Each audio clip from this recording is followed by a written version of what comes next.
Boa noite a todos. Boa noite. Estamos aqui mais uma vez, com mais uma palestra ao vivo. Hoje recebendo o Lauro novamente. Seja bem-vindo, Lauro. Obrigado, Cadu. Que vai estar falando sobre purgatório para nós hoje.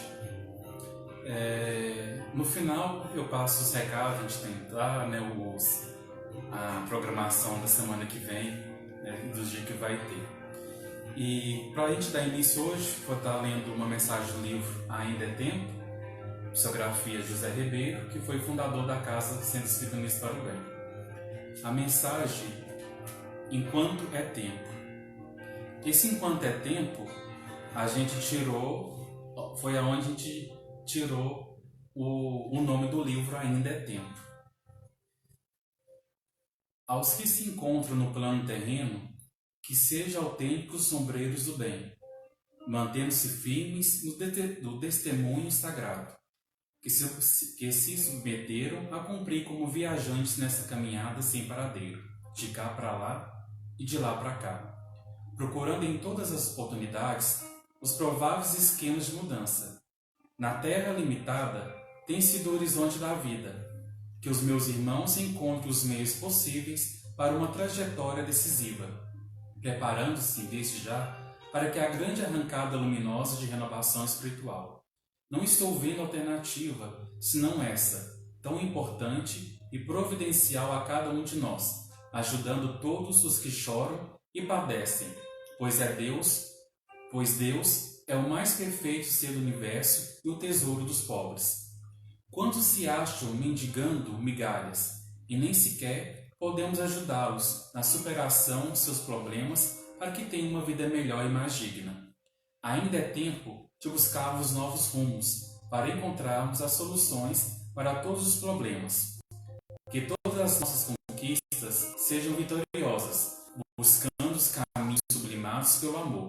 Todavia, optar pelo melhor sempre foi a minha preocupação. Fragilizada fisicamente, percebi meus instantes finais de permanência na Terra. E hoje me apresento aqui apenas para agradecer aos meus irmãos pelo tanto que tenho recebido. Obrigada, meu Deus, pois o que sou deu a escola da vida, compreendendo a magnitude espiritual e recuperando-me o máximo possível. Agora, quero optar por novas oportunidades, com bastante otimismo para que nos unamos mais. Feliz e radiante, fui conduzido ao plano dos meus sonhos. Encontrei amigos e contatei-me com os mais diversos sistemas de trabalho, tornando-me bem mais realizada. Embora me achando ainda inferiorizada, sinto saudade dos meus filhos queridos, que precisam de muita ajuda na busca da renovação. Vejo claramente os meios possíveis de realização espiritual e como são grandes os caminhos que ainda terão de passar. E nosso Deus sempre ajuda. Superar obstáculos não é tão fácil e cabe-nos saber viver. Quero concluir todos os meus desejos, jamais me esquecendo do amor que me conduz aos caminhos da luz. O mais árido que seja o terreno, embora preparado com carinho, só produzirá frutos saborosos se formos bons. O sofrimento e a dor abrirão as portas da minha alma. Quero agora retornar à terra e começar de novo. Quem não deseja um amanhã sublime? Embora eu tenha muito a fazer, rogo a Deus permitir-me novas oportunidades. Que Jesus o abençoe. Arlete Pedrosa, 23/8/2003. Então, Lauro, seja bem-vindo, fica à vontade. Vou só fazer a prece, inicial, para que a gente possa receber as inspirações do alto, Então, nesse instante, a gente convida você que está nos acompanhando, a todos que estão aqui conosco, aos nossos irmãos espirituais, aos benfeitores da casa, do CEUB, aos auxiliares dos trabalhadores, aos nossos anjos da guarda, a todos aqueles. Nós possamos nesse instante elevar o pensamento a Deus, nosso Pai, Jesus, nosso irmão, Mãe Santíssima, que ela possa cobrir com o seu manto a todos nós, trabalhadores dessa seara incansável do bem, que ela leve o alento a todos os familiares que tiveram seus entes queridos desencarnados ao longo desses dias por essa pandemia, que todos possam entender, serem consolados, sentirem esse afeto de Maria, ela que foi mãe, que sentiu na pele a dor da crucificação do seu filho, que ela possa auxiliar a todos nós na nossa caminhada, hoje e sempre. Que assim seja. Graças a Deus. Obrigado, Cadu. Com muita alegria, né, que a gente faz mais um estudo essa noite, falando diretamente, né, do Facebook e do CEUB. O tema, como o Cadu bem disse, até o nome é pesado, né? Mas essa noite a gente não gostaria que fosse assim. Por quê? Porque como a doutrina espírita, ela vem nos explicar, esclarecer, né, de forma racional, então é desse jeito que nós gostaríamos que o estudo, né, fosse recebido também por tantos corações que nos assistem. Nós tiramos essa lição de um livro psicografado por Chico Xavier, na lição 57 do livro chamado Justiça Divina, onde o Espírito Emmanuel ele vem comentar determinados capítulos do Céu e do Inferno, uma das obras da codificação da doutrina espírita. Diante do Pentateuco, né, é a quarta obra, uma das obras que traz um esclarecimento histórico e espiritual para nós muito grande e de grande importância, né? Porque no capítulo 5, é curioso que quando a gente busca lá, Kardec colocou o mesmo nome que Emmanuel utilizou nessa lição, o purgatório. Só que Allan Kardec, ele utiliza primeiro da história para explicar como que surgiu essa palavra, né? Para aqueles que não sabem, em 1857 surge também a palavra espiritismo, né? Foi ditada pelos espíritos e Allan Kardec na codificação que traz essa nova palavra para nós. E purgatório, Laura? De onde surgiu o purgatório? O purgatório surgiu no 6º século. Foi diante, né, da grande igreja, na sua formação. Então, percebia que existia, como nós hoje distinguimos, né? Nossos irmãos daquela época não era diferente. Ou era 8 ou era 80. Ou seja, ou era céu ou era inferno. Mas e para aquelas almas que cometiam poucos delitos, que faziam pouco mal, para onde eles iam? Então ali foi instituído o purgatório. Para quê? Para que diante das indulgências, das preces, a igreja pudesse ter uma arrecadação e auxiliar os irmãos que haviam desencarnado através da prece, para que eles pudessem receber esse alento e não ficar na mesma área espiritual do que aqueles que se encontravam no tão dito inferno. Mas é curioso que a doutrina espírita ela explica para nós que não existe regiões circunscritas. Tudo está em movimento. Ou seja, aquele lugar de fogo ardente, de sarça, de inferno, a doutrina espírita vem dizer para nós que é um estado de consciência da qual eu me encontro com as minhas inferioridades. E o purgatório a gente pode observar no livro Céu e Inferno, capítulo 5, que Allan Kardec trata disso. Ele vem mostrando ali que as almas que necessitam expurgar o mal, elas se encontram em mundos primitivos e de provas e expiação, mais concentrado nas provas e expiações.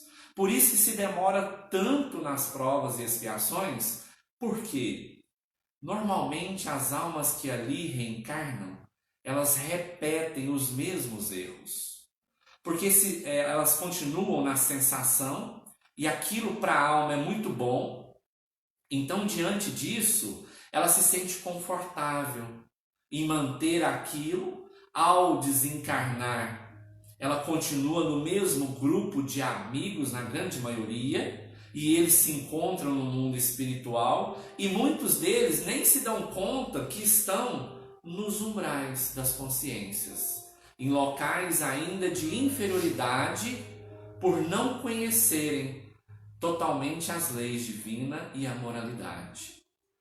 Então, aqui Allan Kardec já descortina para nós que a palavra purgatório, ela não foi utilizada pelo Cristo, porque o próprio João já descreveu isso para nós no seu evangelho.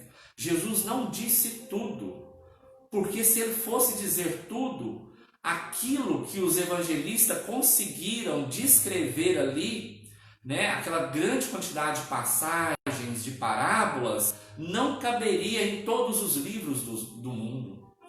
Então, por ali a gente percebe que o Cristo trabalhou, primeiro, o conhecimento do reino dos céus, mostrando que aquilo que se planta, irá colher. Independente se vai colher nessa vida, em outra vida, mas que um dia nós iremos colher aquilo que nós plantamos. Então, por isso é termos a consciência a partir de agora, que o que estamos plantando, nós iremos colher futuramente. E nesse instante estamos colhendo o que plantamos outrora.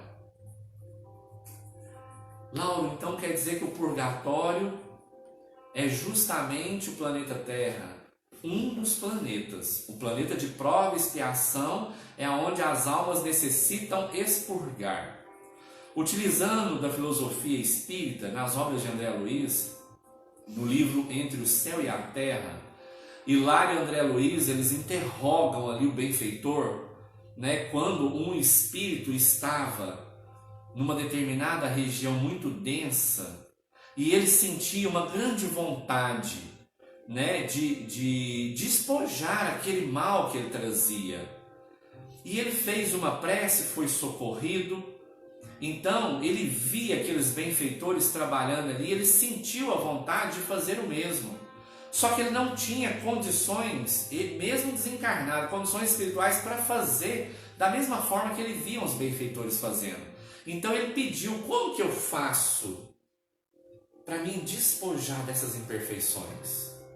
E os espíritos de muita sabedoria dizem assim, que a alma, quando ela está na erraticidade e justamente com muitas imperfeições, né, ou seja, arregado ainda em querer fazer mais o mal do que o bem, eles trataram de ensinar para ele como uma parábola, dizendo assim que ele está no estado de carvão. Sabe o carvão que a gente utiliza ali para um churrasco? Aquela madeira bem escura, mas que, colocando esse carvão num vaso cheio de água, ele retornaria à sua forma. E ali ele limpava as impurezas e retirava aquela cor escura. E o Espírito disse assim: mas é tão fácil assim? Então me mergulha logo nesse vaso. Como que eu faço? E a espiritualidade superior responde para ele assim: esse vaso é o corpo humano. É ali que você vai enfrentar tudo aquilo que você tem necessidade para se purificar. Então aqui a doutrina espírita traz para nós que não é uma invenção da igreja a palavra purgatório. Essa palavra ela foi criada, né, para os espíritos que desencarnavam, com certeza receber intuições, mas os espíritos são categóricos quando eles alertaram Allan Kardec e disseram que o estado de expurgar é quando você encarna num planeta de provas e expiações. Porque quando você se limpa ou você se purifica a sua consciência e passa a fazer mais o bem do que o mal, você passa para mundos regeneradores, mundos felizes e até chegar ao estado de espírito puro, da qual, né, encontra-se o Cristo e vários outros espíritos que organizam sistemas solares, organizam planetas que recebem bilhões de almas para se purificarem. Então, nós encontramos hoje, né, num planeta de provas e expiações, necessitados para que as nossas consciências venham adquirir essa moralidade. Daí, a gente vai na nossa lição, né, de hoje, que está no livro Justiça Divina, no capítulo 57, da qual Emmanuel começa a descrever para nós assim, que se nós esperamos glorificar os cristãos dos primeiros séculos ou fazer como eles, é um grande engano, porque cada um responderá pelos seus atos. Mas muitos de nós, quando no corpo físico, no final dos dias, ou seja, quando chega a noite a gente vai repousar, os nossos espíritos, eles desdobram, e no mundo espiritual nós pedimos os benfeitores para que nos auxilie, nos intua, para que a gente consiga vencer as provas materiais. Emmanuel diz assim, que a espiritualidade jamais deixa de atender qualquer um necessitado, mas que ela deixa muito claro que sem vontade ninguém transforma ou se purifica de nenhuma maneira. Então é necessário primeiro a vontade. É isso que Emmanuel vem ensinar para nós. Se nós não tivermos vontade de nos modificarmos, jamais conseguiremos sair desta condição. Então, aqui a gente começa a entender um pouco mais sobre imperfeição, né? Porque fomos criados pela inteligência suprema, o ser mais inteligente do universo. Amou tanto a cada um de nós que nos criou para o amor e colocou, depositou em cada um dos seus filhos, em forma de germes latente, todos os dons a serem desenvolvidos. E nós, muitas das vezes, ainda achamos que recebemos gratuitamente. Porque deparamos com irmãos, né, que trazem o dom da música, o dom da fala, o dom de fazer qualquer tipo de trabalho que seja manusear plantas, né, organizar construções. Jamais qualquer um ser, numa encarnação, ele consegue despojar tantas imperfeições como esses que Emmanuel vem citar do primeiro século. Se nós pegarmos Maria Madalena, o próprio Cristo disse que foi expulso dela 7 demônios.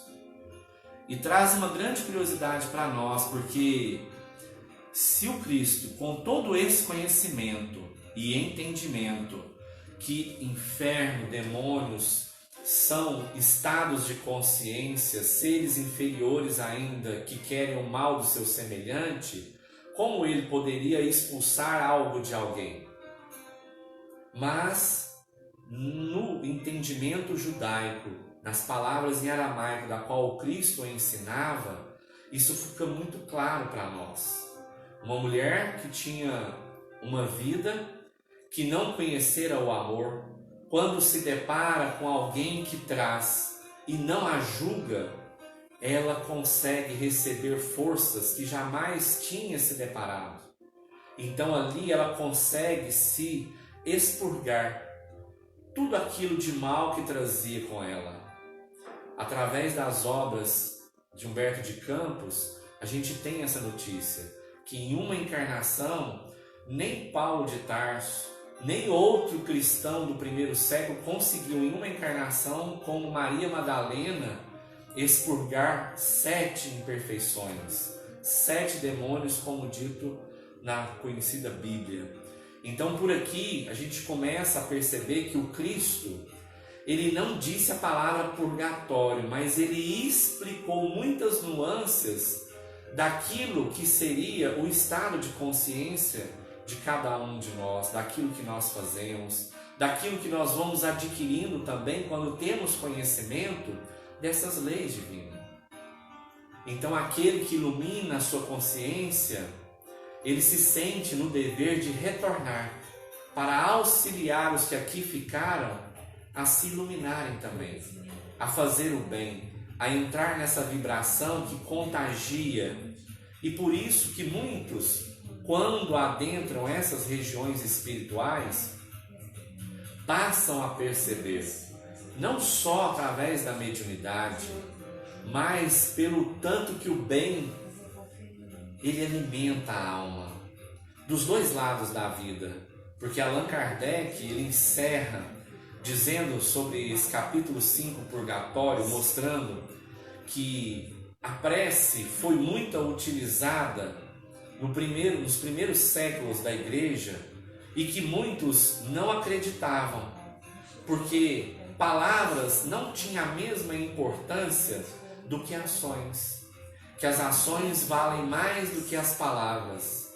A gente lembra, né, de Madre Teresa de Calcutá, lábios que muitas das vezes oram não são tão sagrados quanto mãos que auxiliam. Então aqui a gente olha essas grandes e nobres almas e percebe. A gente buscou também uma história que Humberto de Campos lá narra no livro Luz Acima. E ali fica muito claro que o Cristo, com certeza, ele auxiliou os discípulos para que mais tarde os discípulos pudessem, com os seus próprios exemplos de vida, contagiar aqueles que aproximassem deles. Que o seu testemunho seria justamente a vivência, muito mais do que palavras. Por isso que nós não encontramos nada escrito pelo nosso Senhor Jesus Cristo.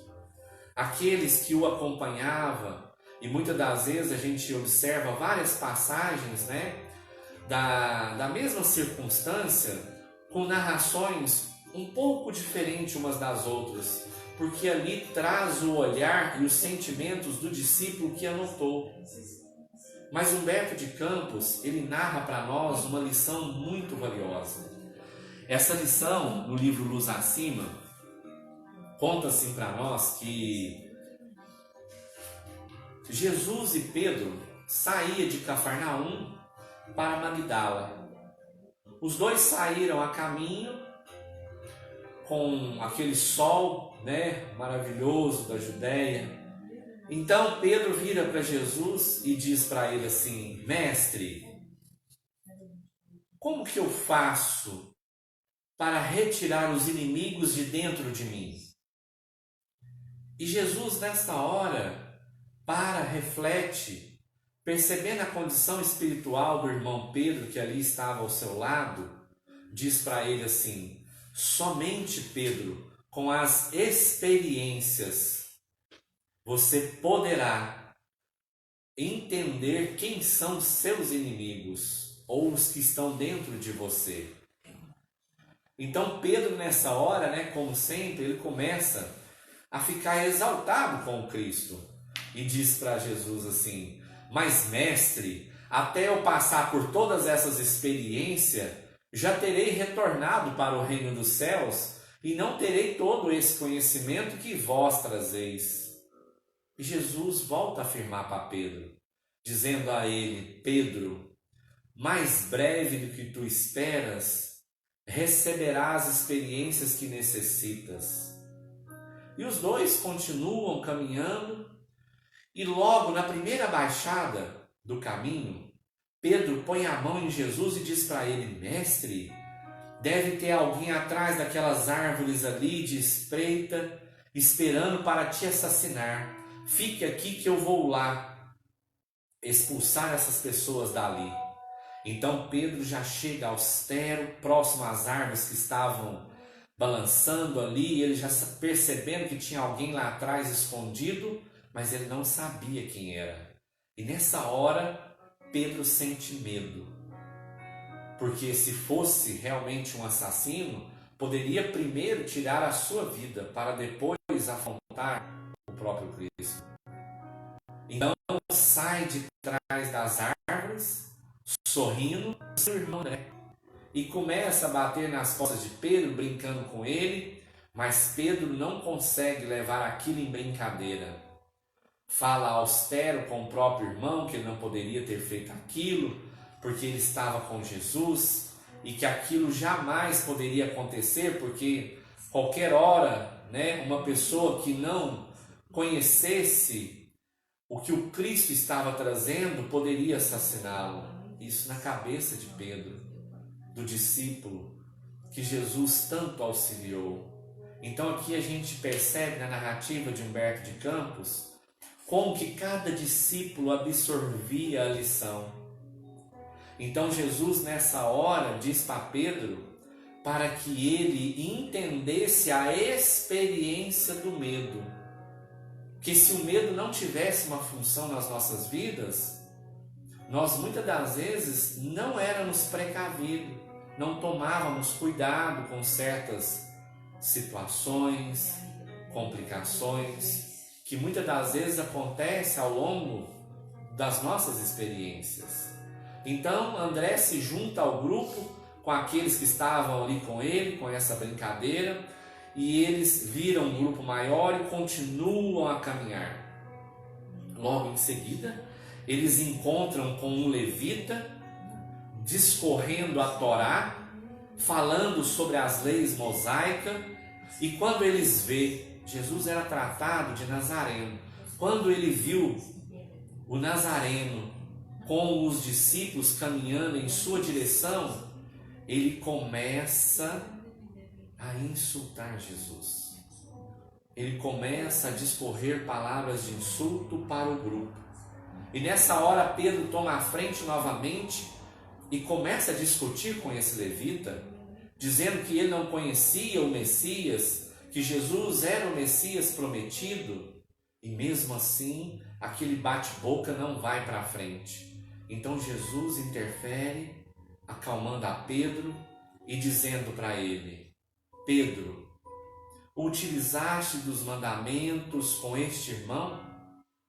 E Pedro nessa hora toma consciência: Senhor, é verdade, tanto nos ensinastes, amarás a Deus sobre todas as coisas e o próximo como a nós mesmos.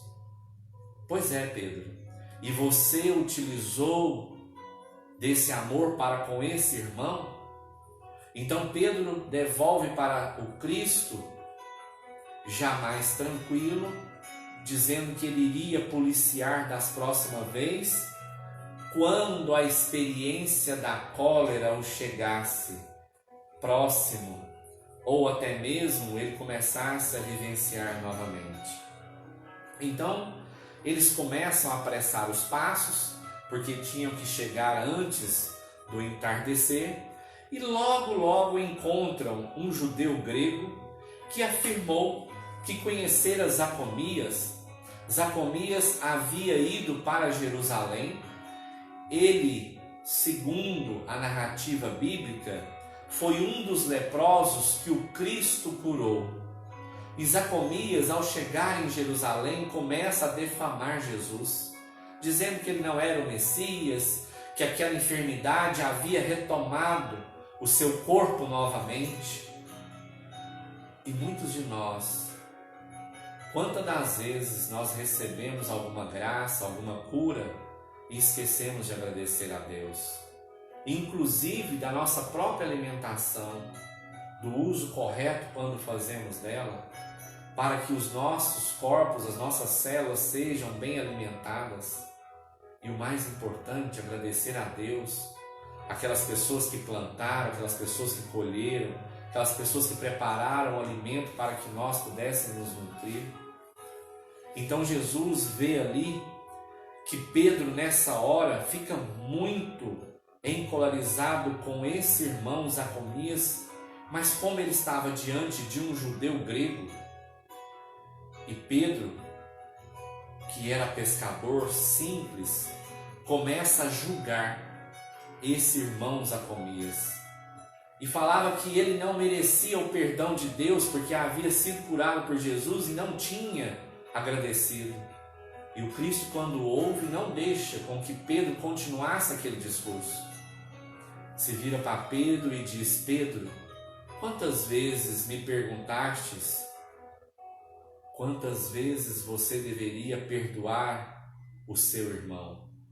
E Pedro na hora relembra: 70 vezes 7, Senhor. Então Pedro utilizasse desse mesmo perdão para com esse irmão.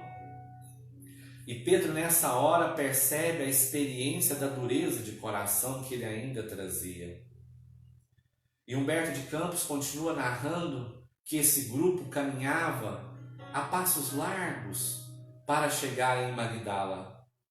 Então, nessa trajetória ainda, passa por eles uma liteira. Liteira era aquela carroça carregada pelos escravos, e acima dela tinha lá Rufo Gracchus, um romano semi-paralítico que dera um sorriso, como a dizer, daquele cheio de vaidade, e Pedro sente profundamente na alma e vira para Jesus e diz assim: só falta o Senhor curar esse homem vaidoso, porque ele tem tantas coisas materiais, tantos escravos, mas é um paralítico em cima de uma liteira.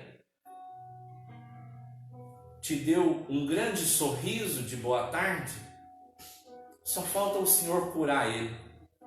E Jesus, nessa hora, percebe que Pedro sentia dentro do seu coração que tudo o incomodava externamente.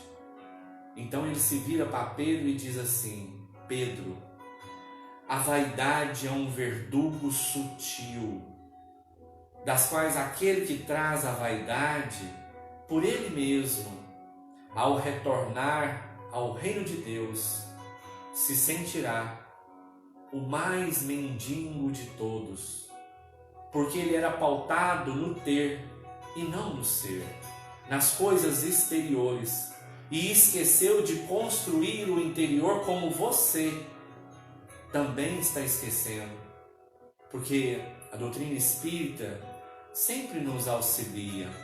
Todas as vezes que sentimos uma repulsa por outro irmão, é porque nós ainda também trazemos aquela enfermidade. Possa ser em menor grau, mas nós ainda trazemos. Como Pedro também sentiu essa repulsa por esses irmãos, e principalmente por Rufo Gracchus, esse romano que tinha muitos escravos e muitas posses. Então eles chegam em Magdala, encontram um lugar para pernoitar, e ali eles se deparam com Zadias. Zadias era um liberto de Cesareia, que havia chegado na cidade, conhecido de Pedro e dos discípulos. Então começam primeiramente alguns diálogos de Zadias com Pedro, e Zadias começa com todo o mal de pensamento a falar do governo deles, a falar de Tibério, apontando o dedo aonde Tibério errara, aonde Tibério estava fazendo isso ou aquilo, e Pedro adentra aquela vibração como se fosse bem íntimo de Tibério, e responde dizendo que realmente falta muita instrução, falta alguém do lado dele para o instruir, que ele poderia conhecer a Jesus para que Jesus o instruísse. E nessa hora, o Cristo adentra o local onde eles estavam e diz para Pedro: Pedro, jamais utiliza da maledicência. Ela é um algoz terrível.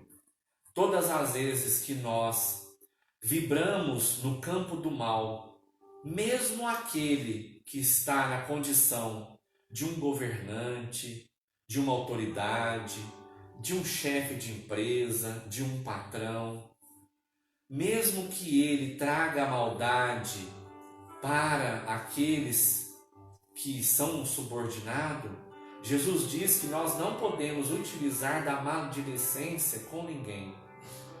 Usar da maledicência é justamente ainda entrar nesse campo da inferioridade. E diante dessa lição a gente percebe que um espírito como esse, que não mais tira a vida de outros, mas traz em si essas imperfeições, o medo, a cólera, a dureza de coração, a vaidade, a maledicência, ele está realmente ainda impregnado no purgatório terrestre.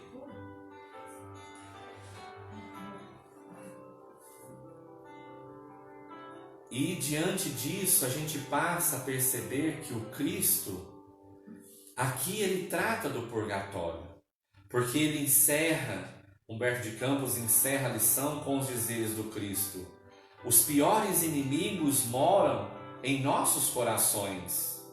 Dentro de nós mesmos será travados as maiores guerras.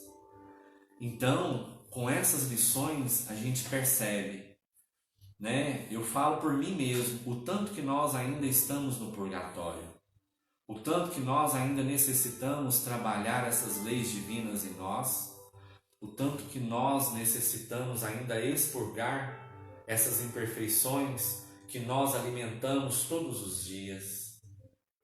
Os ensinamentos que a doutrina espírita descortina de nós, mostrando que o purgatório é sim um local material, aonde utilizamos do corpo físico e muitas das vezes vem em forma até mesmo de uma doença, para que o espírito seja liberto, para que ele expurgue esse mal que ele carrega. Porque só assim, muitas das vezes, quando a dor nos visita, é que lembramos quem é o nosso Criador, quem que nos traz o auxílio e o alimento espiritual para nós e a nossa caminhada. A lição da noite era essa, espero que tenha sido claro, contribuído um pouco mais, né, com a doutrina espírita que nos traz tantas explicações e tanto auxílio a todos nós. Que Jesus abençoe a cada um de vocês, né, que o trabalho que o Cadu, o grupo do CEUBREM vem realizando, possa cada vez mais auxiliar muitos irmãos. Que Jesus abençoe. Muito obrigado. Obrigado, Lauro, pelos ensinamentos dessa noite, né? E a gente quer convidar, vou falar as lives que a gente tem durante essa próxima semana, né?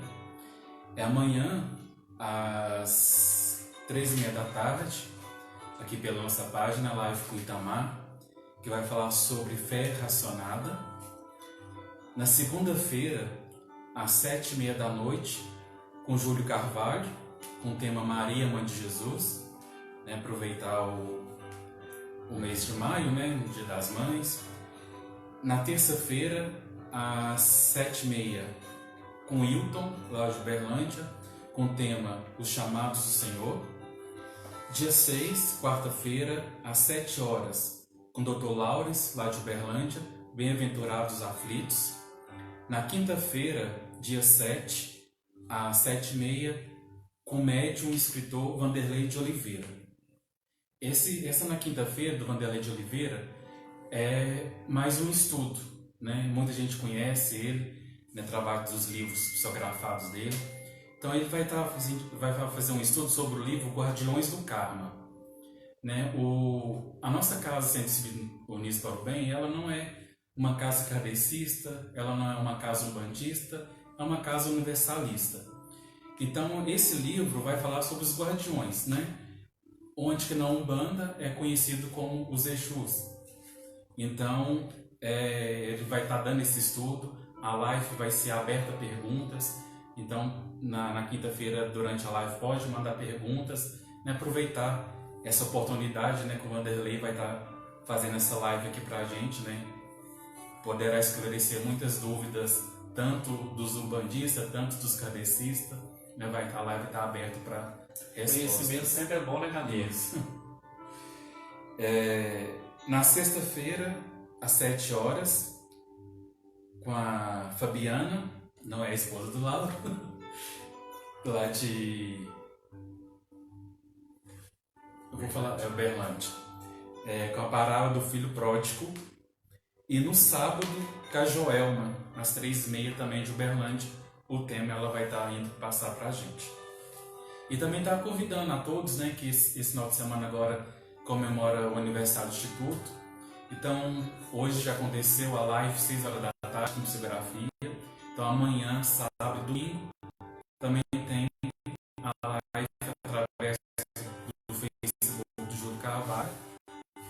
sempre tem uma palestra e psicografia. Então a gente convida todo mundo a estar assistindo. E a gente está encerrando, eu estou lendo a mensagem do livro Essência Espírita, psicografia de Júlio Carvalho, com claros sinais. O mundo espiritual não se comunica só por comunicar. Cada frase que vem de um instrumento que aceita o desígnio de servir ao Evangelho pela mediunidade remete à conscientização da vida, não da vida material, que é passageira, cheia de outras teorias que não se aplicam à vida espiritual. Falamos da vida espiritual. Não adianta, entretanto, ouvir e fingir que não é conosco, que não precisamos ou não é conveniente, que somos cheios de qualidades que não se deve reconhecer os defeitos.